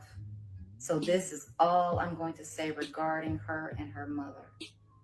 Unless I have to. Yeah. I knew Sparkle wasn't shit when she came on here. I caught that Sparkle wanted a career no matter what. She got her little feet wet on that song. Not 2 years ago, promises was all I heard. Wait a minute. Let me finish. She got that one song. She got that bite of that little fame. They might have did a couple of shows around San Antonio, and that hoe couldn't help it. That fame was biting at her, eating at her, gnawing at her little ankles or whatever. That's what I believe. And he probably told that hoe one day, hey, go get your little niece. Go get her. And she probably said, okay, Robert, are you going to give me my career? Are you going to do this, Robert? You promised. And he was like, didn't I tell you to go get your niece? All right, Robert. So it sounded like she went and groomed the niece. Now, this the thing. Like I said, the mama sounded like she was with the shits too. So I can see why I sparkle like that. But my thing is, then to turn around and say, at this point in time, it's time to take accountability for your actions. Girl, you probably was jealous that he liked your niece. You was too old for him. R. Kelly been on Lil Girls. Been. You probably was too old for him, and he probably used you just to get to your niece.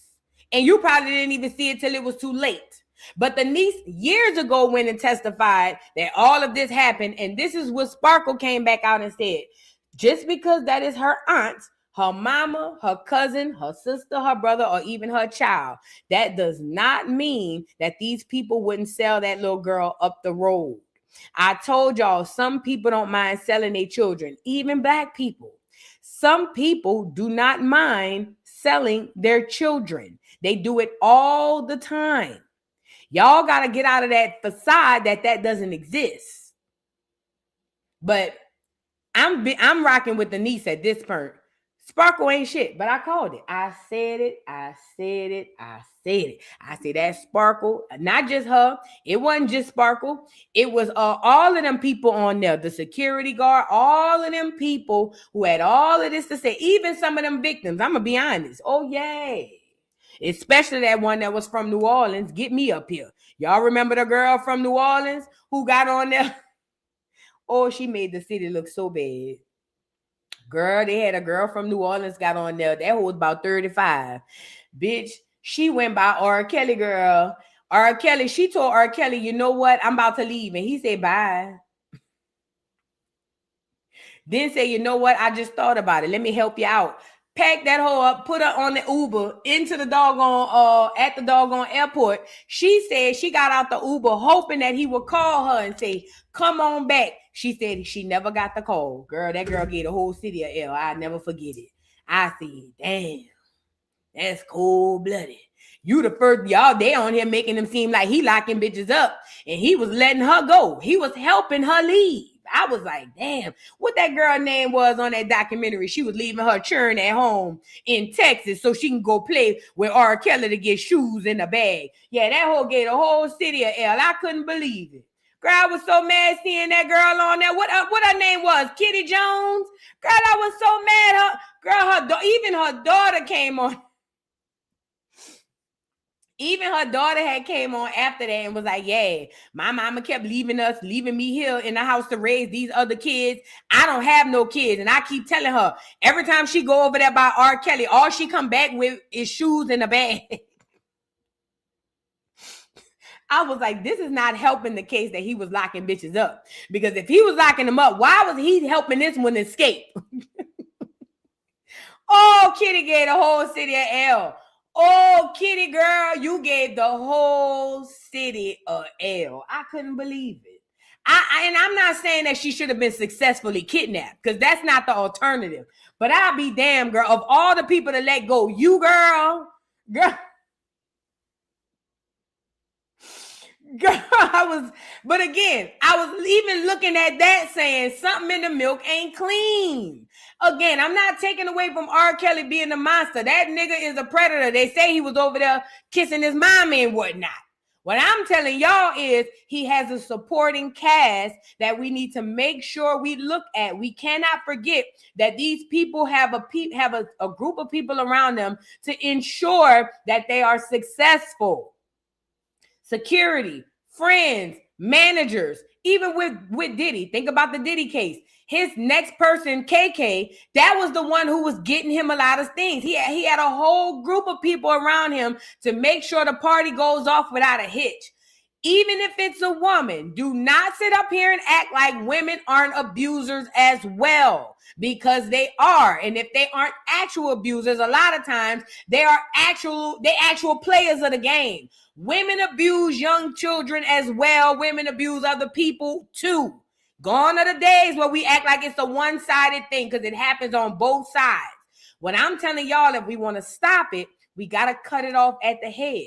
And the head in this situation, in Sparkle's situation, was Sparkle. Because R. Kelly would have never got to her niece if Sparkle never brought that little girl over there. She brought her over there, in my opinion, to sacrifice for a career that she was never going to get. And I don't care how related they is. At the end of the day, Sparkle is the issue here. I ain't gonna say bigger than R. Kelly, because she's not. He's obviously the bigger issue, but she's the gateway between her daughter's safety and R. Kelly. And she completely let her her niece down. And it's not just Sparkle. They got Sparkles in all our families. They got Sparkles in all of our families, mine included. So I know what I'm looking at. And I don't want y'all to get on here and act like that ain't but it's not really like, no, that's exactly what it is. It's a Sparkle in all our family who gonna act like, oh, well, don't say nothing. What happened over here, just stay. I don't leave my business in the street. Oh, no, I already know how he is. That's why I keep mine over here. Oh, we all got a Sparkle in all our families, so stop it. It's time to expose the Sparkle so we can stop the abuse. Okay? That's just my theory. I don't know, I don't know. I just think that's, I think that's something we need to look at. I don't think that we pay much attention to that here in our past. Okay. Thank you so much for the super chat, Diva Kika. She says, they say her dad was in Robber Band. That's what I'm saying, because remember, Sparkle just said that, I didn't just ask him to look at my niece. I asked him to look at my brother. He played bass and and he played that. R. Kelly didn't want to see them old ass niggas. He didn't come to see your old ass cousin play the bass.